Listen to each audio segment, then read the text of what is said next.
उसी सफाई का मयंक मौर्य जी आप भी इंतजार कर रहे हैं कि आपके नेता पहले सफाई दें फिर जाके कुछ कार्रवाई होगी? क्योंकि अगर कोई विपक्ष का ऐसा नेता होता और उस पर इसी तरह के आरोप होते तब तक तो ईडी सीबीआई उनके पीछे लग जाती। मयंक मौर्य जी अभी देखिए आगे क्या कार्रवाई होती है। ठीक है इमरान राम जी। सरकार के ऊपर आरोप लगाएगा, पहले तो विरोधाभासी आरोप बयानों में नहीं फंसना चाहता। आप बोल लीजिए पहले। मयंक जी बोलिए। जी जी, मैं ऐसे किसी भी विरोधाभासी बयानों में नहीं फंसना चाहता। मैं आपके साथ कुछ तथ्य लेकर बैठा हूं। ये मैम जो मेरे हाथ में पेपर है, ये पेपर श्री प्रशांत किशोर जी की एंटीसिपेटरी बेल का पेपर है, जो कि आज वो खुद बेल पर यहाँ है। और मैं कुछ संगीन धाराएं बता देता हूं, उसके बाद मैं अपनी बात शुरुआत करूंगा। केस नंबर है 94/220 25/2/2020 का, और संगीन धाराएं जो है वो है सेक्शन 467, 468, 471 और गौरतलब 420, 406, 120B।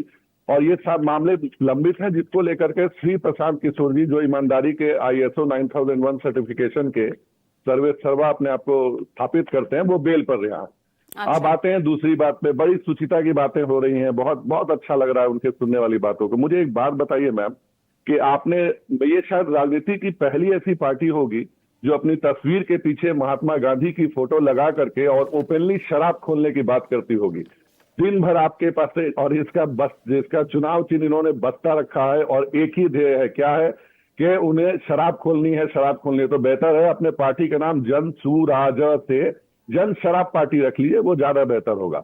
और आते हैं मैम, ये दूसरे तथ्य मैं लेकर के बैठा हूं। जवाब मैंने, आरोपों की फेहरिस्त बड़ी लंबी थी तो जवाब लेके बैठा हूं। सबसे पहले अपने नेता के ऊपर जो मेरे इन्होंने आरोप लगाया कि उनको किसी मामले में उनको जेल जाना पड़ा था, तो ये बहुत पुरानी बात है मैडम, कि जब लालू प्रसाद यादव जी का दौर हुआ करता था, लालू प्रसाद यादव जी ने 88 दिनों के लिए उस समय मुखिया के तौर पे उनको कहिए कि जेल भेजा, उनको तमाम यातनाएं दी गई, शारीरिक मानसिक तौर पे हर तरीके से। लेकिन उसके बाद जब वो दोष मुक्त होकर के निष्कलंक होकर बाहर निकले, तो वही लालू प्रसाद यादव जी ने मिलर स्कूल ग्राउंड से अपने उस कृत्य के लिए माफी मांगी। उन्होंने कहा था कि वो राजनीतिक साजिश के तहत ऐसा मुझसे गलती हुई थी सॉरी, तो उनको हमने अंदर कर दिया था। अब आते हैं जरा शिक्षा की बात, जब बहुत बहुत करते हैं। एक बात बताइए मैडम, प्रशांत हमारे नेता हो चाहे जो भी नेता, जिस भी दल के नेता हो, मैं उसमें सारे दलों के नेता की बात कर रहा हूँ, सारे दलों के नेता जब चुनाव लड़ने जाते हैं तो हलफनामा देते हैं, उनकी प्रॉपर्टी की जानकारी होती है, उनकी शैक्षणिक योग्यता की जानकारी होती है, सब कुछ एक पब्लिक डोमेन में क्लियर होता है, चाहे वो किसी भी दल के नेता हो। श्री प्रशांत किशोर जी की पढ़ाई किसी ने पूछी आज तक, वो क्या पढ़ाई की है उन्होंने? तेजस्वी यादव की तो हमेशा पूछी जाती है ना, 9वीं पास 9वीं फेल। अरे मैम, तो ठीक है, अब उनकी शैक्षणिक योग्यता पर सवाल है तो उस पर जवाब तो देना बनता है ना आपका भी, वो भी बता दें मैट्रिक पास है या नहीं है। मैम वो तो आरजेडी वाले जवाब देंगे ना। मैं प्रशांत किशोर जी की शैक्षणिक योग्यता पर सवाल उठा रहा। हमारी प्राप्त जानकारी के अनुसार प्रशांत किशोर जी इंटर में सप्लीमेंट्री परीक्षा से पास किए, क्योंकि वो फेल कर गए थे। उसके बाद हैदराबाद के कथित कॉलेज में जाके सांख्यिकी उर्फ स्टैटिस्टिक्स में उन्होंने अपनी डिप्लोमा की डिग्री निकाली। वो भी सार्वजनिक नहीं है बाय द वे कि उन्होंने क्या पढ़ाई की है। दूसरे की डिग्रियां चेक करने वाले खुद अपनी डिग्री के बारे में इतने चुप्पी क्यों साध के बैठे रहते हैं? हमने पहले भी इस पर सवाल उठाए। तो जवाब देना चाहिए ना, सम्राट चौधरी को जवाब देना चाहिए। क्यों अभी तक कोई जवाब नहीं आया? ना सम्राट चौधरी, ना दिलीप जायसवाल, संजय जायसवाल, आपके मंत्री। मैडम हाँ, वो सवाल मैं जवाब ही दे रहा हूँ। सम्राट चौधरी जी को जो जवाब देना है, कानूनी हलफनामे में ऑलरेडी उनकी डिग्री सार्वजनिक है। जब आप मैम कहीं भी, आप जो भी प्रोफेशनल लोग होंगे, जब भी आप कहीं पे अप्लाई करते हैं तो आपकी हाईएस्ट डिग्री काउंट की जाती है, चाहे वो आप MBA हो, चाहे PG किया हो, या पोस्ट ग्रेजुएशन के बाद से जो कुछ भी किया हो। कोई आपसे आपके पीछे की डिग्रियां नहीं पूछता। सारी डिग्रियां बकायदा सार्वजनिक रूप से मंचों पे हैं। इन्हें आपत्ति है, जाए चुनाव आयोग में जाके कंप्लेन करें ना, किसने इनको रोका है? और अपनी डिग्री क्यों नहीं सार्वजनिक करते? आप प्रशांत किशोर जी, आपने क्या पढ़ाई की है?